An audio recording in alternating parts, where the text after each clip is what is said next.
So you can create a small computer lab for your children, or low-cost one. This is the same thing with Microsoft machine, but you buy only one laptop and a lot of mice. This is very cheap decision for classroom.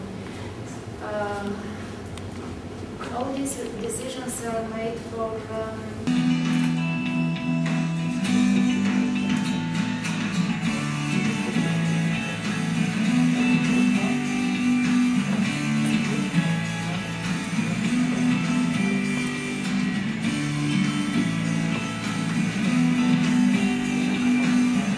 way that we use it, and they know things and they have skills that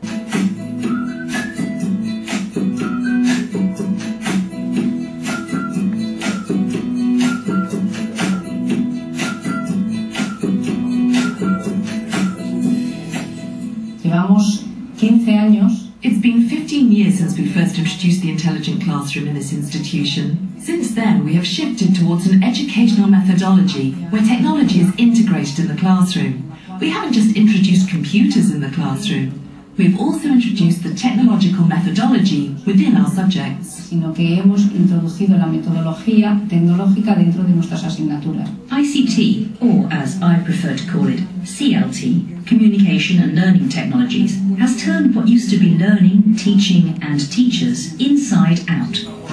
What I want you to think about. On your table you have some candy and some sweets. How many of you have eaten these? Right, rule number one, like the kids in your classroom, you just assumed you could eat them. So I should have told you, don't eat the sweet. Because these are now not sweets. I want you to take one of these.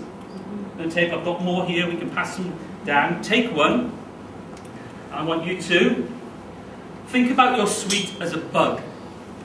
I want you to put onto this everything you know and have understood about bugs.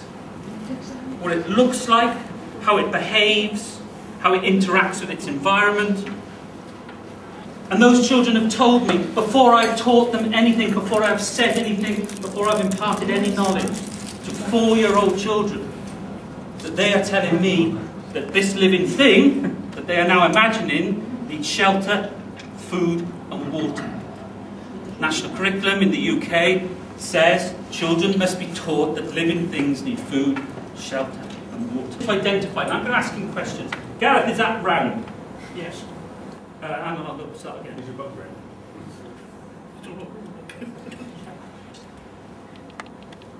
And start from the beginning. So this is what I've built. It's my bug sorter. Is it shaped like a box, Gareth? No. You can show them and they can agree with you. Is it shaped like a box? No. It's not. So it's no. Is it covered in little bumps, Gareth? No. No. That's his decision, right. Has it a colour other than black or white? Yes. Okay. Now I could have made these questions myself or actually built this with the children themselves. Is it round? Yes. So I'm going to click on yes. Is it a pink rounder, Gareth? It is. So that's the name we've agreed on in the class, we've identified it. One of the statements in the UK National Curriculum, children have to use a branching database to identify living things. We also know that safe behaviour, permitting children to take all of those wonderful opportunities online and knowing how to overcome the risks, is about being socialised at home and school. And that's the whole objective of that book I've sent around, is making sure that kids talk about this when they're 4, 5 years old and they talk about it with their parents. And people say, what's the best way to avoid that my children encounter problems online? There is only one way. Talk with your child every day about what he or she is doing online. Positive content to raise awareness, to run campaigns, but it also comprises a helpline to tackle the issues that young people are coming with. Sometimes it's a general helpline, other times it's a helpline dedicated to online safety issues. We also each have a youth panel, because there's no point in developing an awareness campaign if we don't test it on young people first. And we have a pan-European youth panel, because if we can get some ambassadors from each country, young people who feel important and feel they have a responsibility here, they can disseminate to their country through the cascade model, and this is what we've discovered worked best.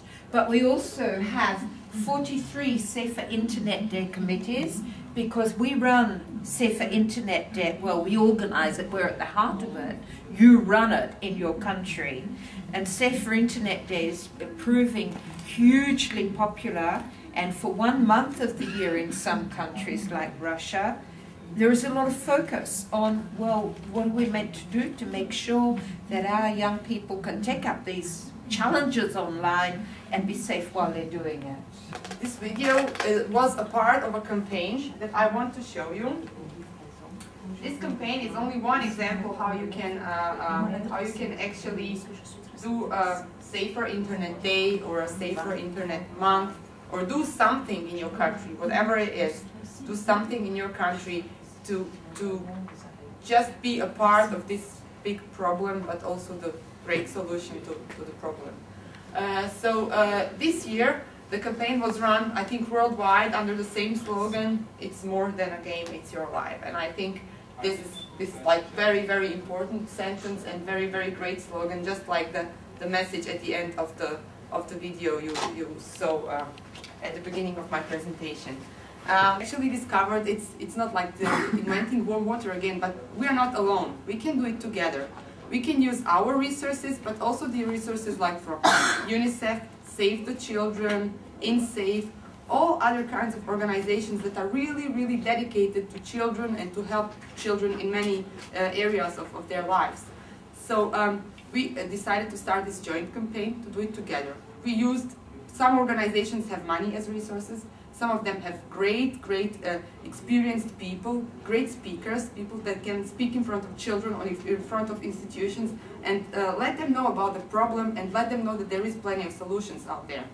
What can he see? How can the police help? What can the parents do?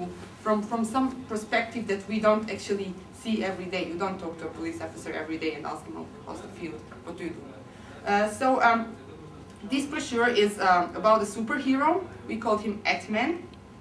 I told the group before we wanted to call him Netman, but it was kind of intellectual property rights. It was somebody else used it, so it's a shorter way.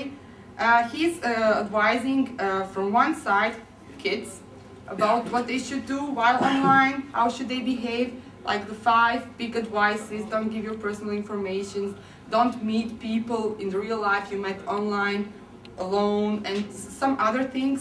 And it's not technical. It's not like you should click here and do this. It's because we really wanted to give the everyday life safety tips and tricks about what can they do.